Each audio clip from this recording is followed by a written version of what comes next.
Hey guys, what is up and welcome back to my channel. If you happen to be new here, my name is Jess. As you guys can tell from the title of today's video, I wanted to do a bit of a quarterly wrap up. I want to talk about all the books that I've read so far this year, the first 3 months, that I genuinely really enjoyed, because I feel like wrap ups get kind of lost in the shuffle. I mean, I feel like a lot of people watch them, but I don't know, they're just like the video that everybody watches, and I feel like sometimes the books don't really stick in that way. And I didn't want to wait until the end of the year to talk about these books that I've been really loving, because I want people to be able to experience them. I was actually inspired by Books with Emily Fox. She did a video pretty much identical to this, and I thought it was such a good idea that I wanted to do it as well. I will leave her video as well as her channel down below. So today we're just going to sit down, have a little chit chat, and talk about some books. Now, I'm not going to be holding the books up. I am just going to be placing them here on the screen. I have found that for me, that is a little bit easier. As somebody who does have anxiety and does have OCD, it's hard for me to want to pull the books off my shelf every single time. Sometimes obviously I do it, but it does create such a mess and it stresses me out. So I am gonna cheat a little bit today and just put pictures up on the screen for you guys. I'm also doing that because a lot of these books were library books, so I don't have them with me and I don't own them, and I just wanted to talk about them anyway. So the first book I see here on my Goodreads that I know I absolutely loved was Josh and Hazel's Guide to Not Dating. Josh and Hazel's Guide to Not Dating actually follows our main character Hazel and her best friend's brother Josh, and they are reconnected following college because Hazel is best friends with Josh's sister. What the story is Josh and Hazel decide to become besties, or Hazel kind of decides for Josh that that's what's going to happen, but they make sure that they are not falling for each other. There is no like love interest for them. They are just friends. So this book just follows their double dates and their developing friendship and their relationship. And the reason why I really like this book, this is the first book in a long time that I have read that I loved the characters, that I really felt for the characters. And I do really connect with Hazel. Hazel's very eccentric. She's very wild. She definitely marches to the beat of her own drum. But I really like the characters in this. I like the romance in this. I just fell in love with this story. I fell in love with the characters, and if you are into adult romance or adult contemporary, I think you'd really like it. Now, the next book I want to talk about is actually a comic, or I would say like a comic book series, but this is the one that I read most recently. It would be The Backstagers Volume 2. The Backstagers is a comic book that follows a group of young boys at an all-boys school who are the backstage or the stagehands to the theater production of their school. But in the backstage, there is a door that they are able to kind of travel around, and there are different like planes of existence, essentially different monsters, different things that live in the back. Now, I don't really want to give away what happens in this one because I feel like it would give away a lot of the series as a whole. But what I like about the series, there is a lot of gay rep in it. There's a really cute romance between two of our main characters that I truly love. I love the art style. I love the way the characters care for each other. And I think the story is very interesting. The only part about this that I will talk about is there is a group of boys from the previous backstage that actually go missing, and they kind of play a big part in the second one. So this comic book is a little bit creepy, a little bit spooky, but definitely more of just like a slice of life, more adorable kind of comic. So if you're into something like that, I think you'd really like this one as well. So the next book I want to talk about, I actually only rated 3 stars on Goodreads, but I do really enjoy it, and it is a book that I will reread again. So my ratings on Goodreads are a little bit strange, I feel like, to the average person. 3 is still a very enjoyable book for me, and that would be Emergency Contact. I loved this book. So this book follows our main character, Penny. It is a dual perspective book. A lot of this book is also told from her romance or love interest, Sam's perspective. What I really liked about this book, or what this book follows, is our main character, Penny, is going off to college. She is trying to escape the life that she lives. She is trying to get away from her mom. Her mom is one of those mothers who's like, I want to be the cool mom. And if you are like me and you have a cool mom or a cool dad in your life, you'll kind of understand the frustration with that. She wants more rigidity in her life. She wants her mom to be more put together, and I completely relate to that. But what the story follows is Penny just goes to college and she's trying to make her life work for her. But the things that I genuinely liked about this book was the relationship between Penny and Sam. A lot of this is told via text message, and I do like alternative media kind of writing in books. I think it's really interesting and kind of cool. Couple of series that I really like that are the Sleeping Giant series, Illuminate. I like things that are told in that kind of way. So I did really enjoy that part of it. Sam and Penny's relationship is a little bit confusing. Sam is a little bit older. He's a couple years older, so he's kind of got a different head on his shoulders. He is working at a coffee shop, living above the coffee shop. It's like a bakery, and he is attempting to find enough money to go back to school because his mom has pretty much essentially ruined his credit and brought him into financial ruin. And so the story is a lot about coming of age, of discovering yourself, of falling in love, of dealing with past traumas. There is a trigger warning for assault in this as well. I just really loved this book, and I think that it was written in a way that is really easy to digest. I feel like the characters were really awesome. There are a couple of characters that I didn't like about it. If you want my full review, it is in my Goodreads, and I'll list that down below, as well as on my blog, which is always listed in the down bar of this video. But overall, even though I gave it 3 stars, I still did really enjoy it. If you're looking for a slice of life kind of coming of age book, I think this one would be a top pick for you. So the next book I want to talk about is On the Come Up by Angie Thomas. Now, just as a disclaimer, I do rate POC books based on just enjoyment alone and not necessarily on overall the content of the book. However, this is definitely one of those books that I think I could have done that. There are a lot of things about this book that I really, really liked, and it does play into Angie's writing style. I feel like Angie's really good at writing very lovable characters, very believable characters. She's also very good at writing certain situations and certain like life lessons into books in a really succinct way, and it's not heavy-handed at all. I feel like people had a really big problem with this because they really wanted another Star. Star is from The Hate U Give, and Bree is obviously a completely different character, and I really like that Angie switched it up with a little bit more of her dialogue and her writing style. You can really see how it developed in this book, and I really like the story. Bree wants to be a rapper. She wants to follow in her dad's footsteps. It's more of a community thing with her, and he is actually killed because he is associated with a gang. And a lot of this book follows a lot of Bree trying to figure that out, trying to figure out her place in her community and trying to rise above some of the things that are happening for her while also supporting her family and her community. And it was just such a touching story. I really liked the relationship with her and her mom. I really liked the relationship with her and her brother. I just thought it was a really good story. If you want any more information, like I said, my full review will be on my Goodreads. Now, the next book I want to talk about is from an author that I've spoken about a few times on my channel, and that would be Akemi Dawn Bowman, and that would be Summer Bird Blue. The first thing that I want to talk about with this book is it does have ace rep in it. I want to throw that out there right from the get-go because I feel like a lot of people are craving that kind of representation in books.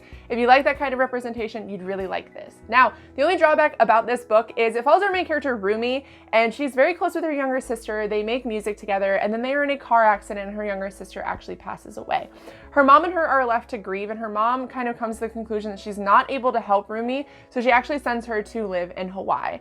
And I feel like the grief in this book makes Rumi kind of an unlikable character. She's pretty much a bitch to everybody that she talks to, but it's so believable with what happens when we lose someone who's really close to us. Rumi does deal with really a lot of trying to find herself. Obviously, she does figure out that she's ace in the course of the book. She does start to kind of date somebody. He's very receptive to it. It was just done so well. I feel like Akemi did it such justice. It was done so well. But the story overall, I think, was very beautiful. Akemi has a way of writing like settings or music or art into her books where you can really picture and feel them. And I think she did a really good job with that with this book. If you are a fan of books set in like tropical locations like Hawaii, if you're looking for a book that kind of handles grief very well and very realistically, I think you'd really like this book. Also, if you're looking for ace rep, I think this is a great representation of that. Now, the next book I read that I really liked was Autobiography. Autobiography is such an adorable contemporary. It is actually written by Christina Lauren, the authors who wrote Josh and Hazel's Guide to Not Dating. I do like their little like foray into contemporary. I think it's actually really cute. What this follows, our main character Tanner actually moves to Utah, having lived in California and being out of the closet and coming back to Utah as a bisexual boy and not really knowing where he fits and not really feeling like he can be open about who he is. And while signing up for a writing retreat, in a way, it's like a class that they take, he does start to fall for a boy named Sebastian, who is a very staunch Mormon in their community. He's actually a pillar of the community. He's basically the golden boy. He's like published books in this writing thing, this retreat that they are on, and they do sort of start developing a friendship, and it goes from there. What I liked about this book, I feel like the bisexual rep was done so well in this. I feel like the little love story that they have, the shared intimacy that they have, the dealing with Sebastian's religious background, with Tanner's family, the dynamics between the two families, the family dynamic in Tanner's family, I think that everything was done really well. I think the only thing that I did not like about this book, what is the name of that character? Her name is Autumn. I do not like Autumn's character. I feel like Autumn was a little bit unnecessary to the story. I feel like she just added a lot of grief and issues and didn't really contribute in a dynamic kind of way. I don't feel like she really built the story up. I feel like she was added in there just to cause problems, to move the story along. A lot of authors do that. They feel like if there's a problem, then that creates a sense of wanting to read to get to the conclusion of the problem, but I didn't feel like that was done very well with Autumn. But the rest of the book truly makes up for that. Autumn plays such a small part to me in the book, and I feel like the relationship between Tanner and Sebastian, the rawness of finding yourself is just beautiful. And if you are bisexual, if you are trying to find yourself, if you're a younger viewer of mine, I think this is a good book to start with. And I feel like it was just done in such a good way and in such a succinct, it didn't really bog down the story kind of way. I feel like it was very fluid and very easy to read. So if you're looking for something like that, I think you'd really like this. Now, the next book I want to talk about is actually a book that kind of surprised me. I did randomly borrow this. I think Jessie from Bow Ties and Books was talking about it and they really loved it, and I was like, all right, well, I'm gonna read it. And that would be The Bells. This book really blew me away. I wasn't expecting to like it as much as I did. This basically follows our main character, Camellia. She is what they call a belle, where depending on how much money you pay, it equates to how beautiful you are. They have the ability to really change shape, face structure, petiteness, height, hair color, just beauty in general, and they are coveted. And they work, some of them work with the queen, some of them work in other parlors around the, what do you want to call it? The kingdom, essentially, because I feel like there's a pretty big kingdom vibe with this book. What I didn't expect from this book is the depth. I actually filmed a video a long time ago about books that I never wanted to read, and this book was actually one of the books that I mentioned, and I did at face value mislabel it, and I wish I would have read it at that time. I actually have the second one, and I can't wait to read that, although I've heard they're very different.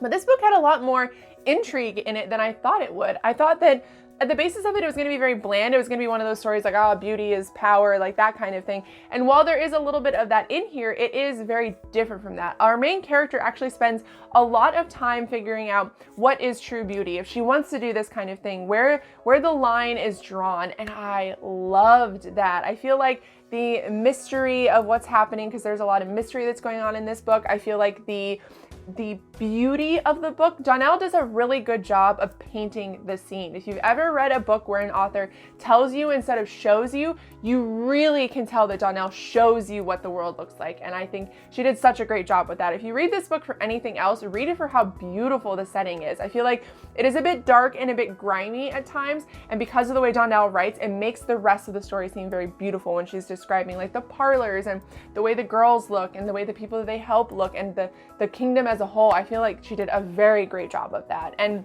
like I said, there's much more to the story than I originally thought there was, and I wish I would have read it a long time ago. Now, the next book I want to talk about is actually a book that I read more recently, and it would be My Favorite Half-Night Stand. My Favorite Half-Night Stand is once again by Christina Lauren. They are a knockout author for me this year. I truly love most of what I have read from them. And this story actually follows our main character, Millie. She is one of the guys. She hangs out with him on a daily basis. They all kind of work together in this group. And they are invited to a gala and none of them have dates. So they actually decide to go online at the suggestion of one of the other guys to make online dating profiles. And they do. And Millie actually helps them make these stunning profiles. And she decides to also make one, but makes hers kind of half-assed. And in response to that, she starts getting a lot of dick pics, a lot of people just not really taking her profile seriously. So she decides to make another one, and she doesn't really tell the guys about it. And ironically, she is actually matched with her best friend, Reed. Reed has been there with her through everything in this book. And I loved that aspect of it. Now, Millie tries to make it apparent to Reed that it is her. He doesn't really pick up on it, so she does sort of just start to have this online relationship with him. She gets a little bit guilty about it. He starts feeling guilty about seeing two different girls because he really does connect with Millie's character. It's very heartfelt and endearing, and I feel like it's a very good representation of what dating is like these days, because the average person, I feel like, meets their significant other either online or through other friends. And I feel like that was just done so well. But what I really liked about this story is the characters. Millie is such a smart, intelligent character, but she does come with a lot of baggage, and I feel like that's very realistic. She does struggle with her family. She does struggle with the passing of her mom, with the dealing with like an illness with her father and her sister, like their relationship, and opening up to that. So I feel like Christina Lauren likes to write these very complex characters under the like blanket of, oh, it's just a romance novel, and it never is. Their characters are wonderful and, like I said, very complex, and the story overall was just very enjoyable and very cute, and I gave it 5 stars because I read it in I think like 2 days. That's how much I absolutely loved it. The next book I want to talk about is a book that I feel like a lot of people really liked, and that would be The Hating Game by Sally Thorne. This is giving my favorite book of the year a run for its money. This book was fantastic. So what this book actually follows is our main character Lucy works as an assistant essentially to the owner of a publishing house, and she works with a man named Josh, who works for another man who runs another publishing house, and their 2 publishing houses have kind of mated and made a baby. And this book is really hard to explain because I feel like when people like this book, to just defend yourself on why you like this book is kind of hard. Josh is essentially an asshole. He's kind of abusive to Lucy. He's very mean to her. He cuts her down. He scoffs at her. He's just one of those people that when you're around them, you just feel like shit about yourself. And Lucy eventually gets fed up with it, and she decides to move on and apply for this job. Well, Josh has also applied for the same job, so they are once again competing for each other. And the goal between the 2 of them is always to hate each other, to always be mean to each other. It's a very toxic environment that they've kind of built up for each other. But what I like about this book is the redemption. I don't want to give away too much, but if you read this book, you know what I'm talking about. If you haven't, if you like more villainous characters who do end up having soft spots, I think you'll really like this book. I feel like their relationship and the way things turn out is very, I don't want to say realistic because I don't feel like this kind of relationship is realistic by any means, but it was a lot of fun to read. I'll say that. Their dynamic is very fun. It keeps you in a sense of suspense the whole time because it's either they're being nice to each other and kind of being lovey, or they fucking hate each other. There is no in between for these 2. And I really like that. I've never read a book like that. And what I really liked about the book though is Lucy as a character. Lucy is from she's a very country bumpkin. Like her family run a blog about their farm, and Lucy is, you know, working this kind of high profile job in the big city, but she does have that little like hometown charm. She's very nice to people. She's very loving, but she's also, there are points in the book where she is such a badass. Like Lucy stands up for herself, and I want to be more like Lucy, and I think that's why I really like this story. Now, the love in the story, the sex in the story is all fantastic. If you're into books like that, you'll really like this book, but I feel like it has a little bit more depth than I think a lot of people talk about. There is a bit to be said about Josh and Lucy's relationship in the beginning. Like I said, it's pretty abusive, but I still overall did really enjoy it. Alright guys, so that is just a few of the books that I have absolutely loved so far this year. Let me know down below a book that you really enjoyed and maybe I will pick it up from the library. I hope you guys enjoyed this video. If you did, please give it a thumbs up and think about subscribing, but I will see you all in my next video.